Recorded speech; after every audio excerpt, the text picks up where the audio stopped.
Bem, eu vou conversar agora com o desembargador aposentado, com o advogado militante e professor Milton Nobre. É um prazer falar com o senhor nesse momento. Tudo bem, doutor Milton? Graças a Deus, tudo bem, Mauro. É um prazer também estar mais uma vez no seu programa. Ah, que bom. Ainda de forma remota, mas a gente está caminhando para melhorar a situação. Deixa eu lhe perguntar uma Isso. coisa. O senhor voltou à advocacia e agora, pelo que eu li na mídia, o senhor está voltando e se especializando em direito eleitoral. Cadê o professor Milton Nobre, de Direito Comercial da UFPA, e o desembargador Milton Nobre, com atuação muito forte no criminal? Mauro, veja bem, eu não posso advogar no tribunal em que eu tive, que eu integrei, né? É claro, eu vou advogar no eleitoral porque é um tribunal que eu posso advogar, assim como vou dar pareceres, responder consultas, né? E pretendo também advogar nas cortes de contas, onde eu tenho alguma experiência, por ter sido alguns anos consultor do Tribunal de Contas dos municípios. Então, na verdade, a sua escolha é por uma opção de impedimento, já que não pode atuar direto no TJE. Quanto tempo o senhor passou no TJE, doutor Milton? 22 anos. 22 anos. Dos vários cargos públicos que o senhor exerceu, qual aquele que lhe deixou mais à vontade? Olha, Mauro, mais à vontade mesmo foi o meu cargo que eu obtive por concurso público de professor da Universidade Federal do Pará, onde fiz carreira e me aposentei depois de 32 anos de sala de aula. Né? Esse foi o cargo público que mais eu tive a liberdade de exercer e de aprender, sobretudo com meus alunos, porque o professor aprende muito com os seus alunos. É verdade, é verdade. E a sua experiência no Conselho Nacional de Justiça? Olha, a experiência no Conselho Nacional de Justiça foi muito boa, porque eu residia de segunda até sexta-feira em Brasília. E em Brasília se aprende muito, se aprende a ler sinais. Brasília se aprende a ler grafite. Né? Que não está escrito, né? Não está escrito, não está dito, não está insinuado, o mais é percebível. Né? Então, eu aprendi muito no Conselho Nacional de Justiça e meus contactos com os ministros, sobretudo do Supremo, porque na minha época, Mauro, o CNJ não é o que é hoje. Na minha época, o CNJ funcionava no anexo 1 do Supremo, aquele prédio verde que tem por trás na entrada final do Supremo. Né? E nós tínhamos um contato muito grande com os senhores ministros do Supremo, por causa disso. Né? Não tinha sequer sede própria, o CNJ. E isso me abriu um espaço muito grande fora do estado do Pará. Foi uma experiência muito gratificante ter sido do Conselho Nacional de Justiça. Bem, todos esses cargos que o senhor exerceu, né, as três esferas, municipal, estadual, federal, no caso do CNJ, né? O senhor conseguiu realizar todos os seus sonhos nessa carreira pública ou faltou algo? Olha, Mauro, eu já ancorei o meu barquinho aonde eu quis chegar. Né? Eu não tenho mais, cheguei assim aos 70 anos, sem ter mais o que pedir para Deus para Ele me dar, a não ser saúde e mais alguns anos de vida para eu poder ver meus netinhos crescerem, né? E poder dar uma assistência a eles, de um amor que é muito especial, que é o amor de vovô. Né? Então, eu lhe digo que eu estou absolutamente satisfeito, mano. eu fui presidente do Colégio de Presidentes dos Tribunais de Justiça do Brasil, um paraense presidindo um colegiado, eleito presidente de um colegiado dos presidentes de tribunais de justiça, sendo eu um desembargador do 5º Constitucional, que chegou à presidência do tribunal, do seu tribunal, né? Eu exerci o meu mandato, tentaram que eu me reeleger e eu me neguei porque eu sou contra a reeleição. Eu acho que um dos problemas do Brasil é a reeleição, né? E eu sou contra. E por uma questão de convicção pessoal, eu disse, olha, eu abro mão, não vou querer, agradeci aos colegas de São Paulo e do Rio e de Minas que queriam me reeleger e abri mão. Mas isso é uma convicção pessoal. A reeleição em si mesma não é má. Um bom governante merece ser reeleito. Isso é verdade. Mas, em regra geral... Ele foca só a reeleição e esquece o mandato, né, doutor Milton? Vai trabalhar para um novo mandato. Aí é complicado, né? Não são todos que fazem o que devem fazer, o que planejaram para o seu primeiro tempo, né? E o judiciário dá exemplo disso. Eu fui 2 anos presidente do Tribunal de Justiça e tem muita gente que pensa ou sabe que eu fiz esse complexo que é a sede do Tribunal de Justiça. Não foi essa a minha maior obra no judiciário. Não é isso que eu levo como legado meu para a Justiça do Pará. Né? Eu fiz uma obra que não aparece, Mauro, e é muito mais importante. Eu criei a Secretaria de Informática, tínhamos 6 comarcas com internet, eu deixei 104, todas as existentes na época. Eu linkei todo o Estado na internet. Né? E isso não aparece. Transformou a justiça paraense em digital. Isso. O caso Dorothy, em 2005, o júri, em 2006, presidido pelo depois desembargador Montalvão, hoje, infelizmente, já falecido, foi assistido em vários países, porque foi transmitido direto na internet, o júri em Belém. Agora, doutor Milton, aquilo que aparece, que provoca uma curiosidade muito grande, como é que foi? Conte para nós a oportunidade que surgiu para o senhor conseguir transformar uma escola pública, Colégio Lauro Sodré, na sede tão bonita do Tribunal de Justiça. Deixa eu lhe dizer, Mauro, eu tinha pretensão de ser presidente do tribunal e eu vim me preparando.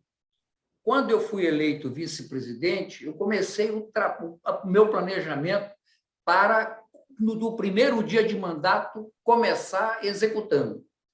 E eu adquiri, ainda na gestão da desembargadora Brabo, eu pedi que ela adquirisse uma área na Augusto Montenegro. E o tribunal adquiriu um terreno de 100 por 500 na Augusto Montenegro.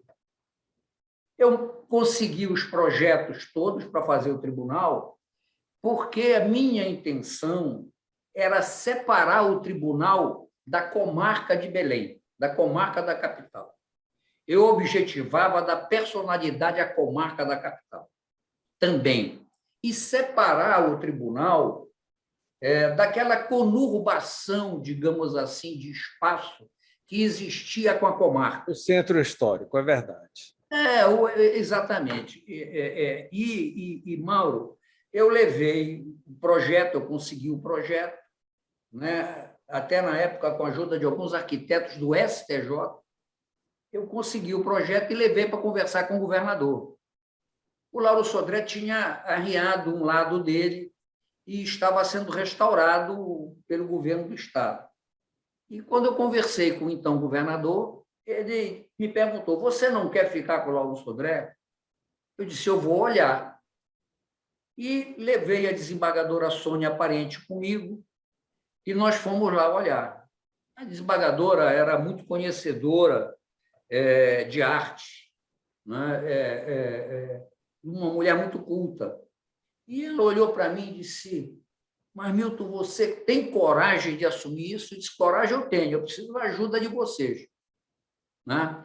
E como é que vai ser? Eu digo: não, vamos construir um prédio atrás, feito tecnicamente para dar suporte ao prédio mais antigo, que nós temos que ocupar, mas com circulação menor, com o dia a dia transferido para um prédio de suporte. E ela virou para mim e disse: e tem dinheiro para isso? Eu tinha. Eu tinha no Fundo de Reaparelhamento do Poder Judiciário, que desde a administração da desembargadora Climeni, ela me entregou a gestão e o planejamento financeiro do tribunal. E eu incorporei o fundo, criei uma taxa de 10% da renda de todos os cartórios do Estado para o fundo. Hoje essa taxa está em 15%. E eu tinha recurso, e eu conversei com o governador. E ele voltei e disse: eu fico. Aí ele disse: só que é o seguinte, eu posso ajudar o tribunal a fazer a parte da frente, mas se tu precisa de um prédio de suporte, como é que vai ser? Eu digo: eu tenho dinheiro para custear. E eu disse: o Estado, o Executivo licita e eu fiscalizo. E assim nós conseguimos aquele complexo ser feito em execução de apenas 11 meses. E ficou muito bonito, é verdade. A universidade me ajudou, nós adotamos um método Toyota de gestão e fizemos aquilo em 11 meses. Doutor Milton, qual é a sua opinião hoje sobre as UPJs? Olha, a UPJ ela é um passo para frente. Nós temos um problema.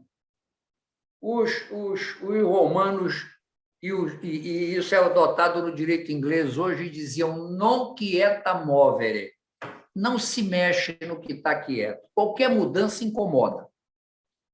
Quando a mudança enfrenta problemas de implantação, pior ainda, né? Porque as pessoas que são atingidas pela mudança se sentem muito incomodadas. A UPJ, em segundo grau do tribunal, funciona muito bem.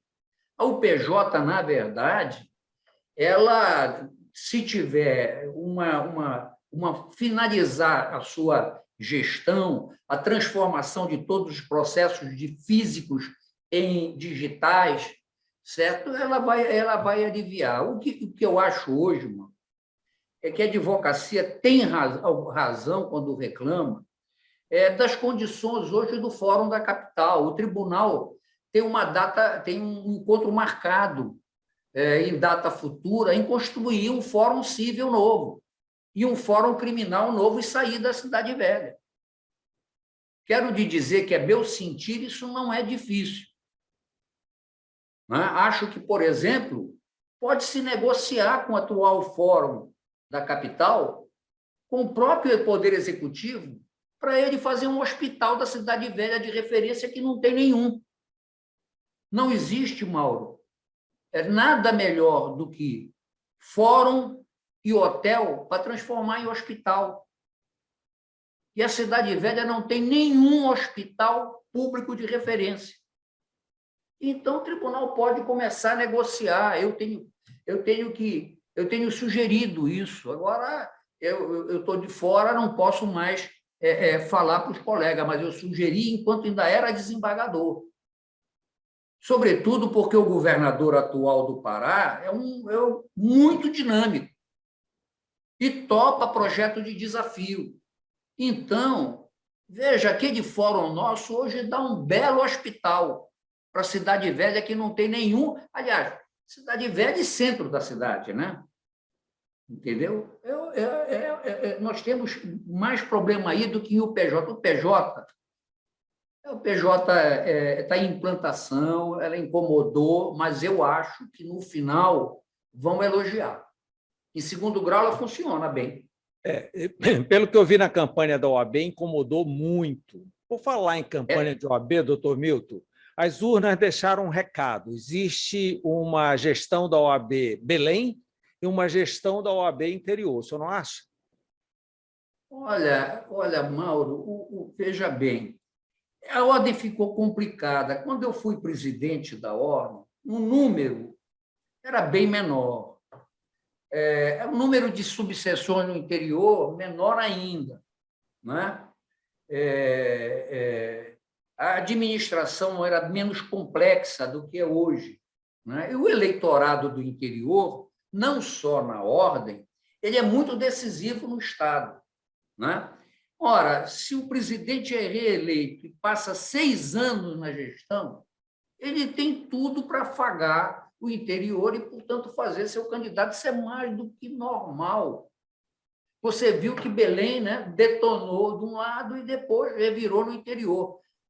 Antigamente, o velho Barata levava uma surra em Belém, mas o general vinha eleito do interior. A capital é oposição em qualquer eleição, né? Exatamente, exatamente. Talvez até por uma questão de informação. Isso. É verdade, é verdade. Agora, tentaram explorar, Mauro, inclusive o fato de, na sessão em que eu me despedi do tribunal, não ter ido o presidente da ordem. Mas não. é simbólico, né, doutor Milton? É simbólico. Vamos colocar a coisa nos seus devidos termos. Não existe sessão solene de despedida.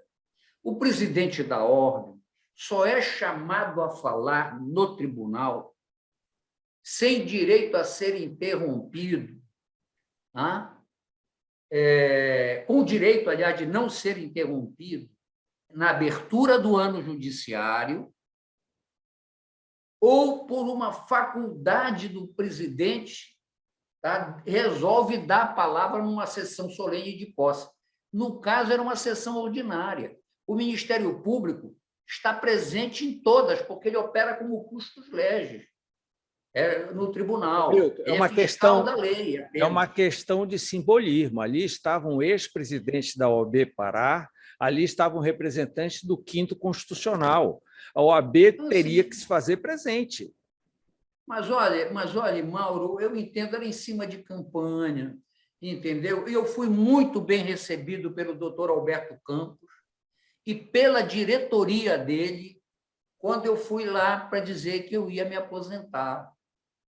Ele me recebeu de uma maneira muito liana e acompanhado de seus diretores, inclusive do atual, do presidente eleito, melhor dizendo, entendeu? Agora, veja, a minha situação, eu assisti o que estava, eu não me meti nessa campanha, por uma razão fundamental.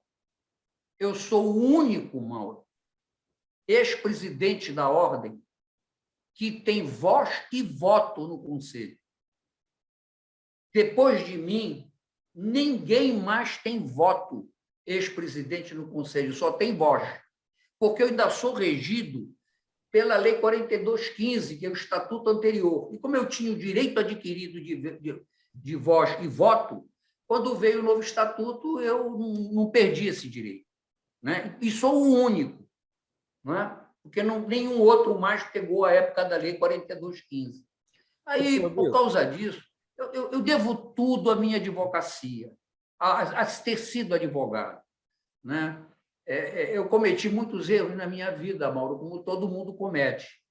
Mas, se existe coisa que eu acertei na mosca, foi estudar direito e ser advogado. E até por isso que o senhor retorna agora, né? Doutor Milton, existe um pleito, existe uma conversa da possibilidade de aumentar o número de desembargadores no TJE.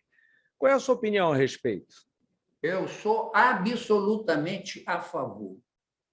O Tribunal de Justiça tinha 27 desembargadores quando eu entrei em 1999. Em 2001, 2012, ele passou a 30, aumentou 10%. Né? Quando eu construí o complexo sede, eu já fiz com 36 gabinetes. Tem 6 gabinetes de desembargadores prontos para receber um aumento de 20% de desembargadores. E se o Tribunal do Pará é o menor tribunal em número de magistrados dos tribunais de porte médio do Brasil. A média de desembargadores em tribunais de porte médio é de 40 desembargadores. Mas eu acho que o tribunal estava precisando aumentar mais 6 vagas, que significam 4 de carreira, um do Ministério Público e um da Ordem. Ninguém briga e já estão lá os gabinetes, é só ocupar. Bem, está tramitando no Congresso a revogação da PEC da Bengala. O senhor foi beneficiário dessa PEC, o senhor conseguiu ficar até 75 anos de idade. Qual é a sua opinião em revogar agora? Olha, veja bem, as coisas que devem ser feitas devem ter uma razão e um fundamento ético para serem feitas. Tá? Jovializar os tribunais superiores não é bom. Não é bom. O juiz precisa mais do que de saber. Saber é uma questão de verticalizar, focar e estudar. Sabedoria é só vida vivente, só o tempo nos dá. Então, veja, eu acho que nos Estados Unidos a Suprema Corte não tem limite de idade. O Justice sai quando ele quiser ou quando não tiver saúde mais para exercer. Veja só, a Suprema Corte, que é o modelo do Brasil. O modelo do Brasil, por influência de Rui Barbosa, foi a Suprema Corte americana, até na forma de escolha dos seus membros. Então, na verdade, o que está por trás é interesse mexer político, na composição. Sim. É o interesse político de nomear Isso mais... está em todo mundo. Mauro, está em todo mundo. O Biden quer aumentar a Suprema Corte dos Estados Unidos, que tem 9 justices desde que ela foi criada.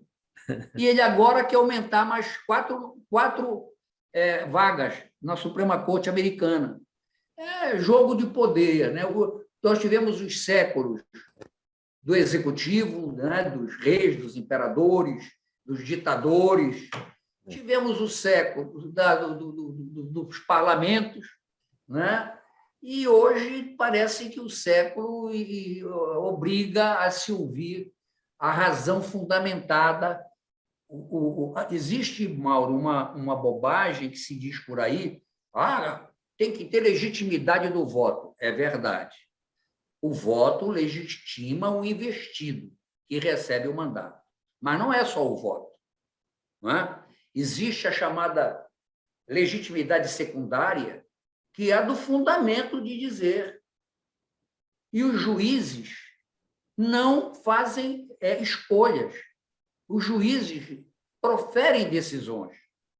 E, ao proferir, está lá no artigo 93 da Constituição, elas só valem se forem fundamentadas. Então, nós temos a legitimidade secundária, de que falava já Max Weber. Não temos a primária do voto, da investidura originária, mas temos a do saber demonstrado. O saber que é explicado, o saber que é persuasivo para as pessoas. É isso. Doutor Milton, agora, por falar em voto, tem a escolha do seu substituto no 5º Constitucional. O senhor acredita que a mensagem das urnas da eleição do OAB deu algum sinal? O que é que a classe gostaria de colocar como seu substituto? Olha, Mauro, eu acho que aí sim tem um sinal. Eu acho que a expressão da categoria foi no sentido de que ela precisa redimensionar o seu prestígio social. Eu não fiquei impressionado com a votação de Belém e a votação do interior. Essa divisão não me impressionou muito. Mas lhe confesso que me impressionou o colégio eleitoral ter só produzido 8 mil e tantos votos. Houve uma certa abstenção. Porque o colegiado previsto eram quase 13 mil votos. Pois é. Então, veja, quando não se vai votar, é também porque eu vou votar para quê? Vai continuar a mesma coisa. Este não acredita em ninguém. mas isso significa desprestígio institucional. E a ordem foi feita em cima de prestígio institucional pelas demonstrações de credibilidade que os seus dirigentes davam. Essa é que é a verdade. Até hoje, no Brasil, quando se fala num Raimundo Faoro, todo mundo sabe quem foi e foi presidente da ordem. Quando se fala em Márcio Tomás Bastos, todo mundo sabe. Quando se fala em Maris, todo mundo sabe. Quando se fala no Ofir, todo mundo sabe. Eu fui vice-presidente do Ofir Pai em 2 mandatos, na Ordem do Pará. Nós fizemos a reforma, tá certo, do prédio, e até hoje tem uma placa lá que o Tancredo Neves veio inaugurar aqui, junto com o governador, então governador Jader Barbalho, e tem a placa lá com o meu nome e o do Ofir Pai. O Ofir fez a sede daqui e fez a primeira sede em Brasília. Quer dizer, eram pessoas que tinham credibilidade social para regimentar a advocacia, contribuir para se ter uma sede lá, uma sede aqui. Vou lhe contar um fato de vida. O único aval que eu dei na minha vida foi junto com o Ofir para nós comprarmos o Clube dos Advogados. O Clube dos Advogados, que tem no Augusto Montenegro, foi também uma iniciativa do Ofir Pai, tá? E eu era apenas o ator coadjuvante. Eu era o vice-presidente dele, mas fomos nós dois que, com aval pessoal, levantamos o dinheiro no Banco da Amazônia para comprar a sede do Clube dos Advogados e que fizemos a reforma da ordem que tinha sido adquirida, mas ainda não estava adaptado o prédio para sediar a Ordem dos Advogados. Então, quer dizer, isso. Eu fiz a sede de Santarém, na nossa maior subseção na época, tá certo? E isso dava credibilidade para a instituição. A instituição ficava com respeito social. Além disso, nós atuávamos na redemocratização do país, né? Hoje eu acho que nacionalmente a ordem caiu um pouco, tá? E diria que a classe deve estar desgostando de alguma coisa, não só pela abstenção que houve, associada a essa votação de Belém dividida com o interior. Pelo menos dividida não. É verdade. Doutor Milton, vida literária. O que é que o senhor me diz disso? Olha, Mauro, eu sempre escrevi na área Jurídica. minha de profissão e de ensino, né? Mas já deu uma volta, já saiu da exclusividade. Já saí, né? Voltei agora publicando um outro livro de direito, né? Mas eu estou escrevendo um outro livro que não é de direito, né? Que acho que ano que vem a gente publica, né? Veja, eu nunca pretendi escrever fora da área jurídica. Um colega, querido colega, chamado Célio Simões de Souza, que hoje é presidente da Academia de Letras Jurídicas, da qual eu sou um dos fundadores.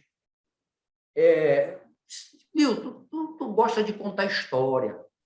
Tu contas história demais. Escreve isso, bota no papel. Esses fatos que tu narras para a gente, bota no papel. Quando a ministra Fátima Nancy Angride era corregedora nacional de justiça, e eu já tinha saído do CNJ, ela me pediu que escrevesse uma história para um livro que ela estava publicando de assuntos correlacionados com o exercício da judicatura, mas que não fossem exclusivamente de direito. E eu publiquei um artigo nesse livro dela, contando uma história daqui de Belém que eu vivi, aliás, do Pará que eu vivi, né? Até eu encimei a história que eu contei com uma frase do Paulo André Barata: esse rio é minha rua.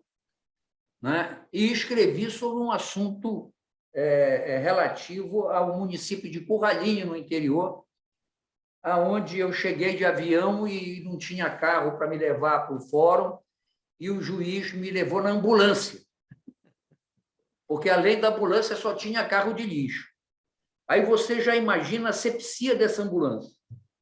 Me deram lugar de honra, né, do lado do motorista, e entrou o juiz e a minha entourage toda na onde se carrega o paciente. Olha, imagina a asepsia dessa ambulância. E eu disse para o juiz: eu vou lhe mandar para cá um carro. Nem que seja um Fiat, eu vou lhe mandar para cá. Não, me manda um Fiat Uno, mas ele manda. Aí ele disse: não faça isso.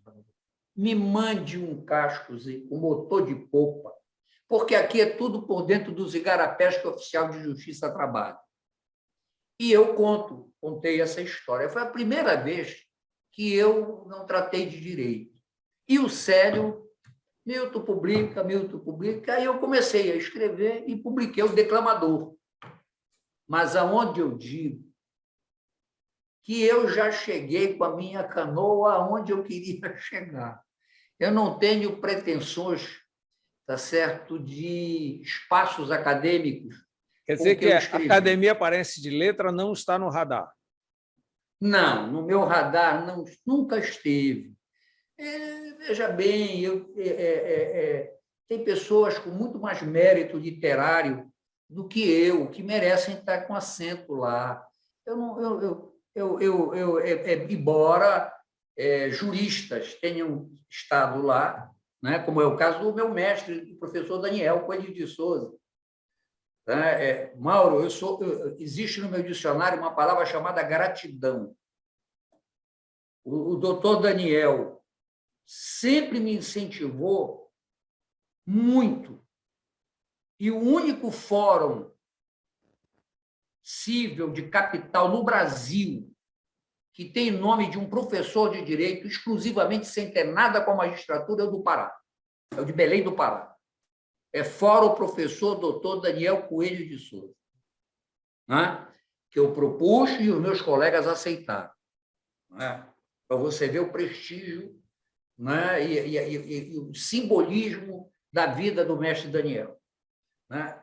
Então, eu tenho uma autocrítica muito forte. Mauro, eu sou vaidoso, mas para uma única coisa, para o vestir. Eu aprendi com Otávio Mendonça, que dizia: o advogado que não cuida bem da sua aparência é desleixado com o papel do cliente. Então, eu gosto de estar arrumado, ainda que esteja de blazer, eu gosto de estar bem postado, gosto de estar de gravatinha com laço bem feito, mas eu sou humilíssimo para o conhecimento. Eu posso afirmar, da altura dos meus 74 anos, quase 75, tá? Para o público que da sua audiência, que é grande, tá? Eu sempre tive a noção de que eu sabia muito pouco. E, por isso, eu estudo até hoje, todo dia. Assim como eu tenho a hora do exercício físico, eu tenho a hora do meu estudo, ainda aos 74 anos, graças a Deus. Porque eu não sei nada, mano. Parabéns, doutor Milton. Agora, com toda essa sua carreira, o senhor não é assediado para uma carreira política, não? Olha, eu já fui no passado, né? Um dos meus maiores clientes, que foi o doutor Armando Rodrigues Carneiro, que eu sempre menciono, porque também foi uma pessoa que muito me ajudou, confiando num menino, um advogado, tá certo? Era uma época dos medalhões, me entregou a advocacia de milhões, tá certo? Devo meu patrimônio a essa época, entendeu? Ele quis me eleger deputado federal, hein? Que ele chegou a ser, né? Ele chegou a ser. Que ele chegou a ser e estava contrariado com um deputado federal que marchava com ele e que era de Santarém, à época, a base eleitoral de Santarém, e ele ficou chateado por alguma coisa, me chamou e disse: eu vou eleger você. Eu disse: doutor, muito obrigado. Eu não sou simpático. Assim mesmo, eu não sou simpático. Político tem que ter um certo lado de simpatia. Sim, sim. Senão a vida é curta. É E verdade. nunca tive essa pretensão. Doutor Milton, eu agradeço esse seu tempo, esses ensinamentos, essas informações. Parabéns por toda essa sua atuação e, merecidamente, se jogue aí na netocracia. Mas o que ainda puder ajudar, ajude, que a gente está precisando. Não, Mauro, eu sou um soldado do Estado do Pará, tá certo? Eu sou um soldado do nosso Estado. O que for para ajudar o nosso Estado, eu estou dentro, tá certo? Espero que, inclusive, clientes que já me acenaram realmente concretizem, porque são pessoas, são empresários, e ser empresário não é no Pará, não, é no Brasil. É um ato heróico, é um ato de coragem muito heróico. Sabe? A burocracia é tamanha, que para o empresário conseguir chegar, a negociar, a produzir, é muito complicado. Então, eu quero ajudar nessa área que eu posso, que eu entendo alguma coisa, né? E quero lhe dizer, Mauro, que quantas vezes você me convidar, eu teria o prazer de estar no seu programa. O prazer é todo nosso. Muito obrigado por essa entrevista, doutor Milton. Boa noite. Boa noite. Boa noite.